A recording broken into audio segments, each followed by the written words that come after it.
வணக்கங்க. இது அங்காளம்மன் சத்யா வீடியோ.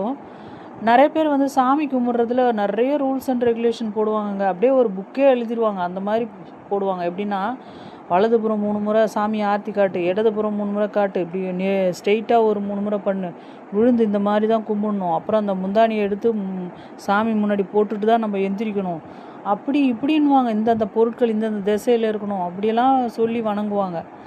உண்மையிலேயே அப்படிலாம் செய்தால் தான் தெய்வம் நம்மக்கிட்ட வருமானது ஒரு பர்சன்டேஜ் கூட உண்மை கிடையாதுங்க. என்னை பொறுத்த வரைக்கும் நம்ம ஒரு படத்து முன்னாடி போய் இப்போ அங்காளம்மன்னு வச்சுங்களேன், அந்த அம்மா முன்னாடி போய் நின்றுட்டு தாயே நம்ம சொல்லும்பொழுதே நம்ம கண்ணிலேருந்து கண்ணீர் கொட்டி நம்ம ஊனுருகி உள்ளம் உருகின்னு சொல்லுவாங்க பார்த்தீங்களா, நம்ம மெய்யெல்லாம் அப்படியே உருகியும் அப்படியே அழுகையாக ஏன் அழுகிறேன்னே நம்மளுக்கு தெரியாது, அந்த மாதிரி வரும். அப்படி பண்ணுறோன்னா கண்டிப்பாக, ஏன்னா அந்த மாதிரி பண்ணும்போது கஷ்டத்தில் அழுகிறதுன்றது வேறங்க. எல்லா தெய்வத்து முன்னாடியும் ஒரு கஷ்டமும் இருக்காது. அவங்க நல்ல வசதி வாய்ப்போடு வாழ்ந்தால் கூட அந்த தெய்வத்தை பார்க்கும்போதே மனசெல்லாம் கரைஞ்சி அழுக வரும். அந்த மாதிரி வணங்கும்போது அந்த தெய்வம் நம்ம கூட இருக்குது, நம்ம கிட்டே இருக்குன்றது அர்த்தம். உண்மையிலே சொல்கிறேன், இதெல்லாம் வச்சு வணங்கினா தான் தெய்வம் நம்மக்கிட்ட வருன்றது அர்த்தமே கிடையாதுங்க.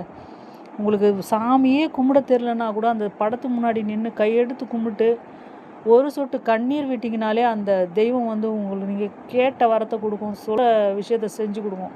அந்த மாதிரி தானே ஒழிய, நிறைய வரலட்சுமி நோம்புலாம் கூட நான் இப்போ யூடியூப்பில் பார்க்குறேன். வசதி படைத்தவங்க அப்படியே வெள்ளி பாத்திரங்களை வச்சு பெரிய சிலையாக செய்து அம்மா லக்ஷ்மி தேவி படத்தை அந்த சிலையை பயங்கரமாக வசதியானவங்கள கூப்பிட்டு ரொம்ப பிரம்மாண்டமாக பண்ணுறாங்க. அப்போ பார்க்குற இல்லாதப்பட்ட ஏழைகள் என்ன நினைப்பாங்க, நம்ம வீடு வாசல் கூட பெருசாக இல்லையே, நம்ம இந்த மாதிரிலாம் பண்ண முடியலையே, வரலட்சுமி நோம்பு கொண்டாட முடியலையே இவ்வளோ காஸ்ட்லியாலாம் அப்படின்னு நினைப்பாங்க.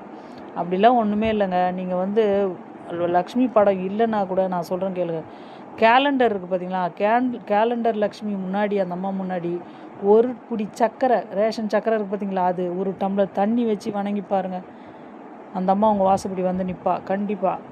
அதை பொருட்களில் தெய்வம் கிடையவே கிடையாதுங்க என்னை பொறுத்த வரைக்கும்.